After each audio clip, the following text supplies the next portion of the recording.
প্রিয় ছাত্রছাত্রী, এই মুহূর্তে সবথেকে গুরুত্বপূর্ণ আপডেট হচ্ছে তোমাদের কিন্তু রেজাল্ট বেরিয়ে গেছে।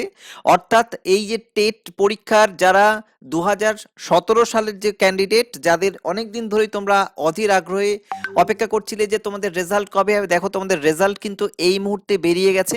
এবং তোমাদের রেজাল্ট দেখার জন্য এই যে পর্ষদের যে ওয়েবসাইট, এবং সেটা WBB primary.org, এই ওয়েবসাইটে তোমাদের যেতে হবে। এবং এই ওয়েবসাইটে যাওয়ার পর দেখো সর্বপ্রথম যে লিঙ্কটা অ্যাক্টিভ রয়েছে সেই লিঙ্কে তোমাদের ক্লিক করতে হবে। এবং এই মুহূর্তে সকলেই যেহেতু রেজাল্ট দেখছে, সেই কারণে একটু লাইন স্লো হতে পারে বা নাও খুলতে পারে, চেষ্টা করবে।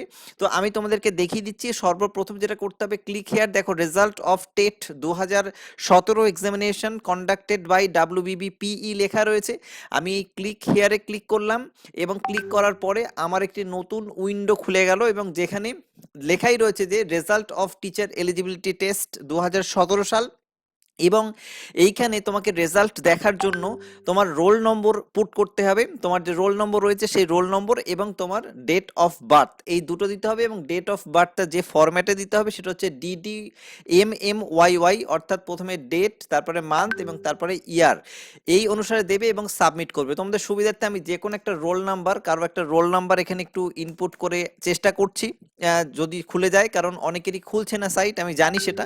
এবং রোল নাম্বার এবং তারপরে যে কোনো একটা ডেট অফ বার্থ আমি দেওয়ার চেষ্টা করছি, এবং ডেট অফ বার্থ দিয়ে যদি আমি সাবমিট করি, তাহলে দেখো এখানে এই ব্যাক লেখাটা আসছে। অনেকেরই এই সমস্যা হতে পারে, একটু অপেক্ষা করে যাবে এবং তারপরে চেষ্টা করবে। বাট এই মুহূর্তের যেটা গুরুত্বপূর্ণ তোমাদেরকে জানিয়ে রাখছি যে তোমাদের কিন্তু রেজাল্ট বেরিয়ে গেছে। যারা চাকরি পেয়েছো তাদের জন্য কনগ্রাচুলেশনস, এবং যারা চাকরি পেয়েছো প্রত্যেককেই অভিনন্দন, এবং আরো ভালো করে তোমরা এদের চাকরি জীবন শুভ হোক। এবং তোমরা রেজাল্টটা দেখে নাও, এবং যারা যারা চাকরি পেয়েছো, বেশিরভাগটাই পেয়ে গেছো আমি জানি, তো প্রত্যেকেই একটু কমেন্ট করে জানাও। যারা চাকরি পেয়েছো প্রত্যেকে একটু কমেন্ট করে জানাও। Thank you.